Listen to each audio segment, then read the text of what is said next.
Siap Ustaz. Assalamualaikum warahmatullahi wabarakatuh. Waalaikumsalam warahmatullahi wabarakatuh Ustaz. Ya Ji, apa kabar Ji, teman-teman semuanya? Alhamdulillah Ustaz, sehat Ustaz? Alhamdulillah, mohon maaf lagi di perjalanan ya. Enggak apa-apa Ustaz. Menyempatkan waktu bersama kami udah sangat happy sekali Ustaz. Memang justru di sini bagaimana kita kebetulan bisa berkumpul walaupun sebentar untuk banyak kesan-kesan baik yang kita mungkin akan tularkan sebagai hikmah. Siapa tahu banyak dari teman-teman kita para penggerak dakwah yang bisa meniru dari kebaikan beliau Ustaz. Kira-kira kalau menurut pandangan Ustaz Fatih sendiri, selama mengenal beliau apa yang menjadi kesan dari Ustaz? Assalamualaikum warahmatullahi wabarakatuh. Waalaikumsalam warahmatullahi wabarakatuh. Teman-teman dimanapun berada, dari AKL, dari Hijrah Fest, Muslim United, dari Cinta Quran TV, dari Darul Quran, dari semua ya, Masya Allah. Mudah-mudahan nih hari Jumat yang penuh keberkahan, umur kita dijadikan umur yang berkah, harta kita Allah permudah di jalan yang halal, dan wafat kita insya Allah dalam keadaan husnul khotimah. Amin ya rabbal alamin. Amin. Diari, makasih banget, ini inisiatif antum luar biasa. Saya ditelepon untuk kemudian mengenang satu sosok yang luar biasa inspiratif, kisah hidupnya luar biasa. Beliau ini putra asli Madinah. Di dalam tanah Madinah itu ada jasad yang mulia, jasad Nabi Sallallahu Alaihi Wasallam. Bahkan Nabi menjamin Madinah itu debunya saja berkah. Ya. Bayangkan teman-teman, di mana ada tanah termulia di seluruh dunia, ya. Tanah termulia bukan Amerika, bukan Perancis. Tanah termulia itu adalah Madinah Al-Munawwarah dan Mekkah Al-Mukarramah. Tapi beliau ini luar biasa meninggalkan tanah yang penuh berkah untuk berdakwah ke Indonesia. Ini yang luar biasa. Bagi saya luar biasa, Ji. Karena Madinah ini adalah tanah yang penuh keberkahan. Bahkan kata Nabi, nanti orang-orang yang pertama kali dibangkitkan di Yaumil Mahsyar itu adalah orang-orang yang wafat di Madinah. Tetapi beliau malah memilih wafat di Indonesia. Ini Masya Allah, ini luar biasa, ini menarik. Sahabat semuanya, saya jadi teringat kisah Mus'ab bin Umair, ya, seorang duta dakwah Nabi yang Nabi kirimkan dari Mekah, dikirimkan ke Madinah, dan Madinah kemudian menjadi negara adidaya. Jadi Syekh Ali Jaber ini hidupnya seperti Mus'ab bin Umair. Itu dikirim dari Madinah ke Indonesia agar Indonesia ini berjuang menjadi negara adidaya. Madinah itu mampu mengalahkan Persia dan Romawi, padahal Madinah kecil.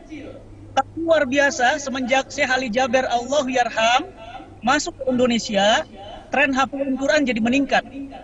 Di mana-mana banyak orang yang cinta dengan Quran, hafal Quran. Bahkan Syekh Ali Jaber itu punya program bebas buta aksara Quran bagi yang tunanetra atau terkenal dengan Quran Braille. Nah, itu Syekh Ali Jaber tuh yang memprakarsai, dan saya pernah telepon sama beliau. Insya Allah akan ada sinergi besar, yakni membebaskan Indonesia dari buta aksara Quran. Jadi saya bilang ke Syekh, antum bebaskan yang tunanetra, saya bebaskan yang punya mata tapi buta mata hatinya. Ada 130 juta rakyat Indonesia tidak bisa baca Quran, dan kita punya program namanya Indonesia Bisa Baca Quran. Alhamdulillah, ya, qadarullah, sebelum program itu terlaksana, Allah sudah catat sempurna.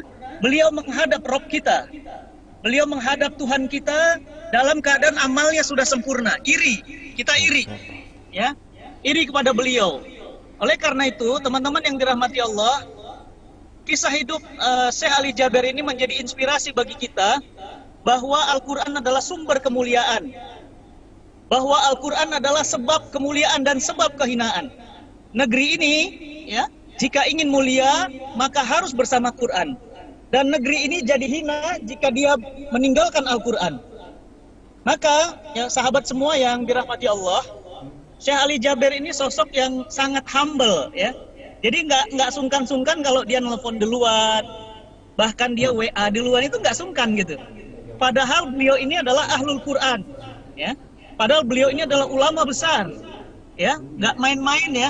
Masya Allah beliau ini menguasai qiraah sab'ah dan yang Masya Allah ahli Quran, ya. Tetapi beliau ini orang yang sangat sederhana, bahkan sampai terakhir beliau itu ditusuk, itu beliau tidak memukul orang yang menusuk. Mungkin kalau itu yang ditusuk itu Ari Untung, ya, mungkin Emosi, yang nusuk udah nggak panjang umurnya itu, ya. Mungkin hari itu Ari Untung akan memukul dan yang lainnya, tapi tidak dengan Syekh Ali Jaber. Beliau kemudian hanya menangkap itu dan beliau cerita bahwa patahan pisau itu ada di dalam dagingnya, ya. Itu luar biasa. Ini akhlak yang nggak bisa dibuat-buat, ya. Itu nggak bisa dibuat-buat. Itu memang otomatis apa yang keluar dari seseorang melambangkan atau menentukan sikap seseorang. Jadi bagi saya, Syekh Ali Jaber ini, sahabat semuanya, adalah inspirator bagi kami semua. Dan kita semuanya siap menjadi orang-orang yang memegang tongkat estafet perjuangan beliau, Ji, insya Allah. Jadi saya di teman-teman semuanya ingat ya, Ji, pesan beliau yang terakhir, teman-teman semuanya, jangan remehkan Al-Quran. Karena semua berawal dari membaca Quran. Dan Syekh Ali Jaber mengatakan beliau sedih bahwa Indonesia ini setengah penduduknya tidak bisa baca Quran. Maka kami di Cinta Quran memiliki program Indonesia Bisa Baca Quran untuk melanjutkan amanah beliau, untuk melanjutkan mimpi beliau, yakni membebaskan buta aksara Quran di Indonesia. Oleh karena itu, sahabat semuanya, yuk kita siapkan diri kita untuk menjemput kematian terindah. Banyak sekali, Ji, orang yang ingin hidup enak, tetapi sedikit sekali orang yang ingin mati dalam keadaan enak. Ya, hidupnya enak banyak, tapi mati enak itu nggak banyak orang seperti itu. Ya, maka sahabat semuanya, ini adalah saat kita untuk semakin dekat dengan Allah. Ya, kematian ada di mana-mana. Ada Sriwijaya Air Jatuh, ada gempa di Mamuju, ada Gunung Merapi yang sekarang sedang meletus di Jogja, ada pergeseran lempeng di tanah Jawa, di Selat Sunda, yang kalau lempeng itu bergerak, maka air laut akan naik sekitar 50 meter di atas permukaan laut. Ini luar biasa. Oleh karena itu, teman-teman semua dimanapun berada, di seluruh Indonesia, bahkan di seluruh dunia, mari sama-sama kita kembali kepada Al-Quran. Kita jadikan perjuangan Allahu Yarham Syekh Ali Jaber ini menjadi perjuangan hidup kita. Hidup hanya untuk Quran. Hidup hanya untuk Quran. Hidup hanya untuk Quran. Dan kita rela mati bersama Al-Quran. La ilaha illallah Muhammad Rasulullah. Maka teman-teman semuanya, yuk kita dukung perjuangan untuk mewujudkan Indonesia yang cinta dengan Al-Quran. Indonesia yang menjadikan Al-Quran sebagai bukan hanya dibaca. Tausiah beliau terakhir juga yang dikirimkan ke saya, beliau mengingatkan Al-Quran bukan hanya untuk dibaca, tapi Al-Quran untuk menjadi pedoman hidup. Di Ari Untung dan teman-teman semua yang disayang Allah, kita semua nggak terasa 80 hari lagi Ramadan. Dan beliau tidak diizinkan Allah untuk bertemu Ramadan. Semoga kita masih diberikan kesempatan oleh Allah untuk bertemu Ramadan. Dan mudah-mudahan Ramadan tahun ini amal-amal ibadah kita, amal-amal ibadah yang terbaik. Itu sekedar sambutan, sekedar doa dan mengenang, ya.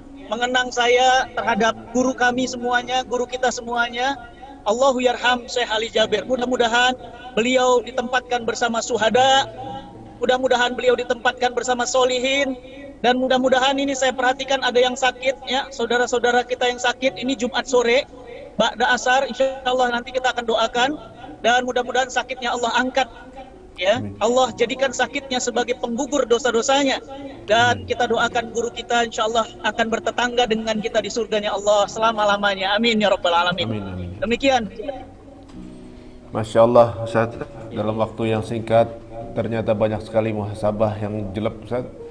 Banyak pengingat buat kita semuanya. Ternyata bahkan kematian dari seorang ulama juga adalah sebuah pelajaran juga, Masya Allah. Terima kasih waktunya, Ustaz, dalam waktu yang di tengah-tengah kesibukan ini masih menyempatkan waktu bersama kita.